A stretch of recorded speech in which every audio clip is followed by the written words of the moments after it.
আদালতে ধাক্কা শুভেন্দু অধিকারীর। মমতা বন্দ্যোপাধ্যায়ের সম্প্রীতি মিছিলের বিরোধিতা করে আদালতে আর্জি জানিয়েছিলেন শুভেন্দু অধিকারী। তবে এই মুহূর্তে যেমনটা জানা যাচ্ছে, সেই আবেদন ইতিমধ্যেই খারিজ করে দিয়েছে কলকাতা হাইকোর্ট। আমরা প্রত্যেকেই জানি আগামী 22শে জানুয়ারি হতে চলেছে রাম মন্দিরের উদ্বোধন, এবং যে উদ্বোধন করতে চলেছেন প্রধানমন্ত্রী নরেন্দ্র মোদী। আর 22শে জানুয়ারি হতে চলেছে রামলালার প্রাণ প্রতিষ্ঠা। আর সেই দিনকে কেন্দ্র করে মুখ্যমন্ত্রী জানান যে সেই দিন তিনি একটি সংহতি মিছিল করতে চান, অর্থাৎ কসবা থেকে শুরু করে সেই মিছিল সোজা ময়দানে পর্যন্ত যাবে। রাস্তায় নামবেন মুখ্যমন্ত্রী মমতা বন্দ্যোপাধ্যায় এবং ময়দানে গিয়ে সেই মিছিল শেষে একটি সভা করবেন মুখ্যমন্ত্রী। কিন্তু সেই দিনকে ঘিরে একেবারে ধুন্ধুমার পরিস্থিতি, কারণ রাম মন্দিরও সেই একই দিনে প্রতিষ্ঠা হতে চলেছে। আর সেই নিয়ে সেই সংহতি মিছিল খারিজের আবেদন জানিয়েছিলেন শুভেন্দু অধিকারী। তবে ইতিমধ্যেই যেমনটা জানা যাচ্ছে, সেই আবেদন খারিজ করে দিয়েছে কলকাতা হাইকোর্ট। অযোধ্যায় রাম মন্দির উদ্বোধনের দিন এই মিছিল করা যাবে না, পিছোতে হবে সেই মিছিল, এমনটাই আবেদন জানিয়েছিলেন কলকাতা হাইকোর্টে। কিন্তু বিরোধী দলনেতা শুভেন্দু অধিকারীর সেই আবেদন ইতিমধ্যেই এবার খারিজ করে দিল কলকাতা হাইকোর্ট। রাম মন্দির উদ্বোধনের দিন রাজ্যে কেন্দ্রীয় বাহিনীর মোতায়েনের যে আর্জি জানিয়েছিলেন শুভেন্দু অধিকারী, একইভাবে সেই আবেদনও কিন্তু খারিজ করলো আদালত। আদালত জানিয়েছে কেন্দ্রীয় বাহিনীর প্রয়োজন নেই। আবারও ধাক্কা শুভেন্দু অধিকারীর, এমনটাই জানা যাচ্ছে। খারিজ করা হয়েছে বিরোধী দলনেতার সেই আর্জি, এবং এই নিয়ে একে একে সরব হয়েছে কিন্তু শাসক দলের নেতাকর্মীরা। এবং যেমনটা জানা যাচ্ছে, আগামী 22শে জানুয়ারি ইতিমধ্যেই আমরা প্রত্যেকেই যেমনটা জানি যে রাম মন্দির প্রতিষ্ঠা হতে চলেছে, এবং রাম মন্দির উদ্বোধন করবেন প্রধানমন্ত্রী নরেন্দ্র মোদী, এবং একইভাবে সেই দিনে রামলালার প্রাণ প্রতিষ্ঠা হতে চলেছে। এবং ইতিমধ্যেই আর হাতে মাত্র কিছুদিন, আর ইতিমধ্যেই সেই নানা যে আগাম পূজা অর্চনা রাম মন্দিরকে ঘিরে, সেই পূজা অর্চনা কিন্তু শুরু হয়ে গেছে। ইতিমধ্যে প্রধানমন্ত্রীও কিন্তু 11 দিনের একটি ব্রত পালন করছেন, এবং ইতিমধ্যে সেই যে রাম মন্দিরকে ঘিরে যে তোড়জোড়, সেই তোড়জোড় কিন্তু ইতিমধ্যেই চলছে। কিন্তু এই 22শে জানুয়ারিকে ঘিরেই কিন্তু মুখ্যমন্ত্রী মমতা বন্দ্যোপাধ্যায় জানান তিনি একটি সংহতি মিছিল করতে চান, আর সেই মিছিল হতে চলেছে 22শে জানুয়ারি। 22শে জানুয়ারি সকালবেলা যেমনটা মুখ্যমন্ত্রী মমতা বন্দ্যোপাধ্যায় জানিয়েছিলেন যে প্রথমেই তিনি কালী মন্দিরে পুজো দেবেন, কালীঘাটে পুজো দেবেন, এবং সেই পুজো শেষে কসবা থেকে শুরু করে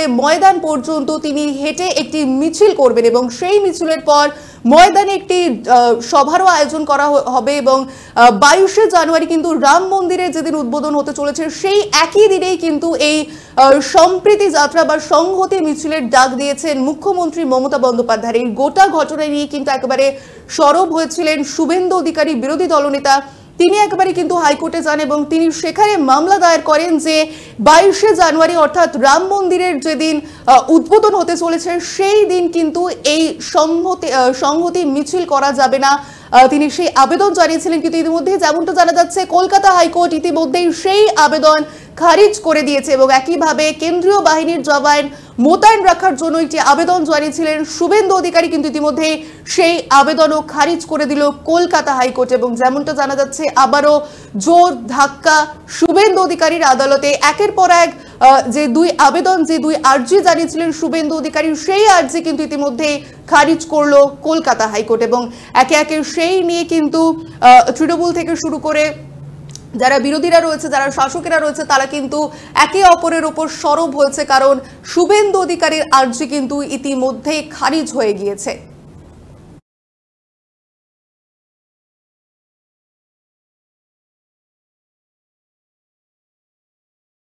আপনাদের আরো একবার জানিয়ে রাখি, হাইকোর্টে ধাক্কা শুভেন্দুর। এবং যেমনটা জানা যাচ্ছে, 22শে জানুয়ারি একদিকে যেরকম রাম মন্দির প্রতিষ্ঠা হতে চলেছে, প্রধানমন্ত্রী নরেন্দ্র মোদী রাম মন্দির প্রতিষ্ঠা করতে উদ্বোধন করতে চলেছেন, এবং একই দিনে রামলালার প্রাণও প্রতিষ্ঠা হতে চলেছে। এবং সেই একই দিনকে লক্ষ্য করে অর্থাৎ 22শে জানুয়ারি কিন্তু মুখ্যমন্ত্রী মমতা বন্দ্যোপাধ্যায় একইভাবে সম্প্রীতি মিছিলের ডাক দিয়েছেন। আর সেই নিয়ে একেবারে তার তুমুল বিরোধিতা করে শুভেন্দু অধিকারী হাইকোর্টে দ্বারস্থ হয়। এবং ইতিমধ্যেই যেমনটা সামনে আসছে যে হাইকোর্ট অর্থাৎ কলকাতা হাইকোর্ট ইতিমধ্যেই তার যে আবেদন, তিনি যে আর্জি জানিয়েছিলেন, সেই আর্জি ইতিমধ্যেই খারিজ করে দিয়েছে কলকাতা হাইকোর্ট। একইভাবে যেমনটা জানা যাচ্ছে যে কেন্দ্রীয় জওয়ান যে মোতায়েন রাখার একটা আর্জি জানিয়েছিলেন শুভেন্দু অধিকারী, সেই আর্জিও কিন্তু একইভাবে খারিজ করে দিয়েছে কলকাতা হাইকোর্ট। অর্থাৎ একই সঙ্গে কিন্তু আবারও ধাক্কা শুভেন্দু অধিকারীর।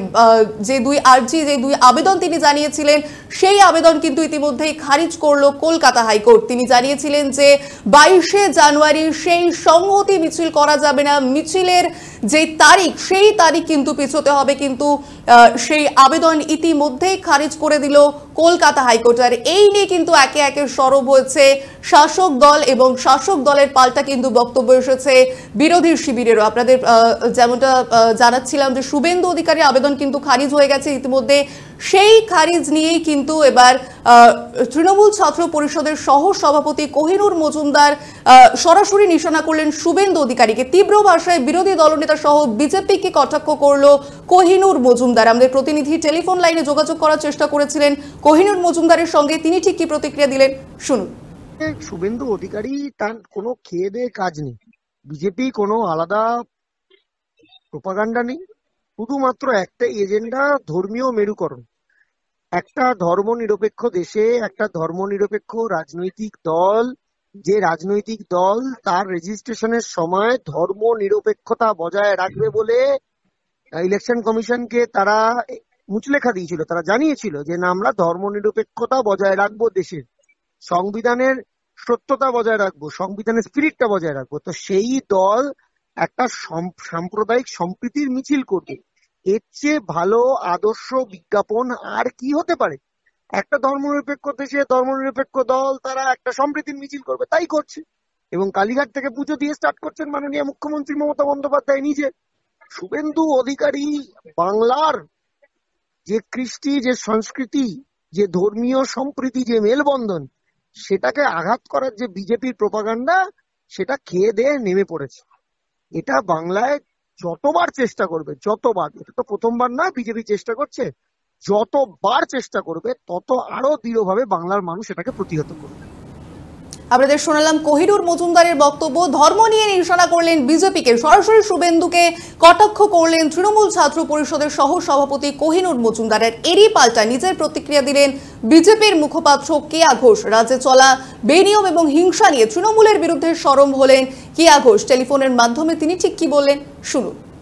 2021 থেকে 2022 18 মাসের মধ্যে এই রাজ্যে 65টা সাম্প্রদায়িক দাঙ্গার ঘটনা ঘটেছে।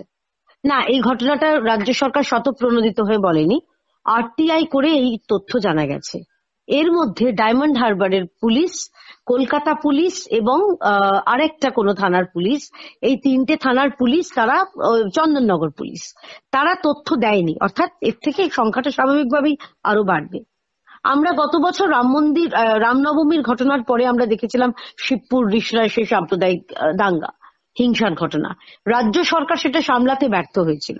সেই কারণেই বিরোধী দলনেতা শ্রী শুভেন্দু অধিকারী তিনি চেয়েছিলেন যাতে যেহেতু রাজ্য সরকার আইন শৃঙ্খলা সামলাতে ব্যর্থ, সেই কারণে উনি চেয়েছিলেন কেন্দ্রীয় বাহিনী।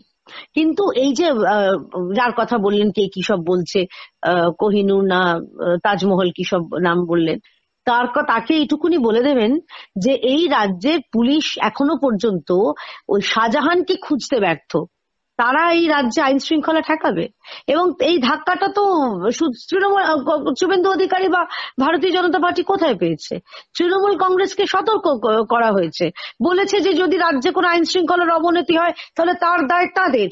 বলেছে যে যদি মিছিল থেকে কোনো অবমাননাকর কথা বলা হয়, কটূক্তি করা হয়, তাহলে তার দায় তাদের, তৃণমূল কংগ্রেস সরকারের। এবং সব থেকে বড় কথা হচ্ছে এই সম্প্রীতি মিছিল, সম্প্রীতিটা আজ সেদিন 22 তারিখেই করার কি প্রয়োজন ছিল? 23 তারিখে করতে পারতেন, 24-এ করতে পারতেন।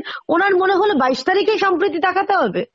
ওনার মনে হলো যে আমাকে কালীঘাট থেকে গিয়ে পার্ক স্ট্রিট অব্দি, পার্ক সার্কাস অব্দি দাঁড়াতে হবে, কারণ ওই দুধেল গাইকে তুষ্ট করতে হবে, তা না হলে ওই 25-75-এর ভোটটা হবে না। এই কারণেই এক সম্প্রীতির মিছিল। এই সম্প্রীতি মিছিল ফিছিল না, এটা স্পষ্ট ওই 25-75-এর ভাগ দুধেল গাইকে তুষ্ট করার আমরা ওরার ভাগ।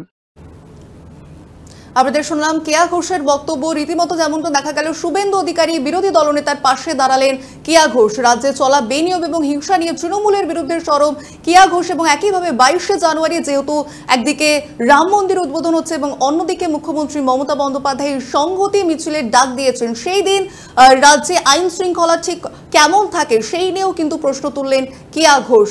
আর 22শে জানুয়ারি অর্থাৎ রাম মন্দিরের যেদিন উদ্বোধন হবে একইভাবে রাজ্যের চেহারা কেমন থাকে সেদিকে অবশ্যই আমাদের প্রত্যেকেরই নজর থাকবে এবং আপনাদের নজর থাকুক 24 আওয়ার্স টিভির পর্দায়। দিনরাত খবরের সহজ পাঠ। আপনারা দেখছেন 24 আওয়ার্স টিভি, সবার পাশে সব সময়।